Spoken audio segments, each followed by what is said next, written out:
ലോക്സഭാ തെരഞ്ഞെടുപ്പിലേക്കുള്ള CPIയുടെ 4 സ്ഥാനാർത്ഥികളെ തീരുമാനിച്ചു. തിരുവനന്തപുരത്ത് സി ദിവാകരനും, മാവേലിക്കരയിൽ ചുറ്റയം ഗോപകുമാറും, തൃശൂരിൽ രാജാജി മാത്യു തോമസും, വയനാട്ടിൽ PP സുനീറും സ്ഥാനാർത്ഥിയാകും. CPIയുടെ ഏക സിറ്റിംഗ് MP CN ജയദേവനെ ഒഴിവാക്കി.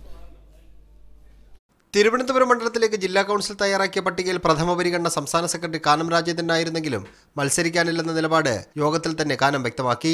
സെക്രട്ടറി എന്ന നിലയിൽ തെരഞ്ഞെടുപ്പിൽ ഭാരിച്ച ഉത്തരവാദിത്തമുണ്ടെന്ന് സംസ്ഥാന നിർവാഹക സമിതി യോഗത്തിൽ കാനം അറിയിച്ചു. തുടർന്നാണ് നെടുമങ്ങാട് MLA സി ദിവാകരന്റെ പേര് കൗൺസിൽ അംഗീകരിച്ചത്.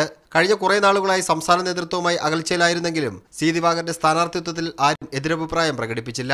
മാവേലിക്കര മണ്ഡലത്തിലെ സ്ഥാനാർത്ഥിക്ക് ആലപ്പുഴ, കൊല്ലം, കോട്ടയം ജില്ലാ കമ്മിറ്റികളിൽ നിന്നുള്ള സാധ്യതാ പട്ടികയാണ് പരിഗണിച്ചത്.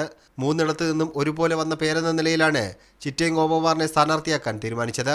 നിലവിലെ MP CN ജയദേവന് സീറ്റ് നിഷേധിച്ചാണ് രാജാജി മാത്യു തോമസിനെ സ്ഥാനാർത്ഥിയായി തൃശൂരിൽ തീരുമാനിച്ചത്. കുറച്ചുകൂടി ഡെവലപ്മെന്റ്സ് വന്നുകൊണ്ടിരിക്കുന്ന സാഹചര്യങ്ങളുണ്ട്. അത് രാജാജി മാത്യു തോമസ് ആകുമ്പോൾ അദ്ദേഹം പക്കാ ഒരു മതേതരത്വ സ്ഥാനാർത്ഥിയാണ്. വയനാട് മണ്ഡലം, മലപ്പുറം, കോഴിക്കോട് ജില്ലകളിൽ കൂടി ഉൾപ്പെട്ടിരിക്കുന്നത് കൊണ്ട് അവരുടെ അഭിപ്രായം കൂടി പരിഗണിച്ചാണ് PP സുനീറിനെ സ്ഥാനാർത്ഥിയാക്കിയത്. 7-8 തീയതികൾ നടക്കുന്ന ദേശീയ നേതൃയോഗത്തിലായിരിക്കും സ്ഥാനാർത്ഥി പട്ടിക അംഗീകരിക്കുക.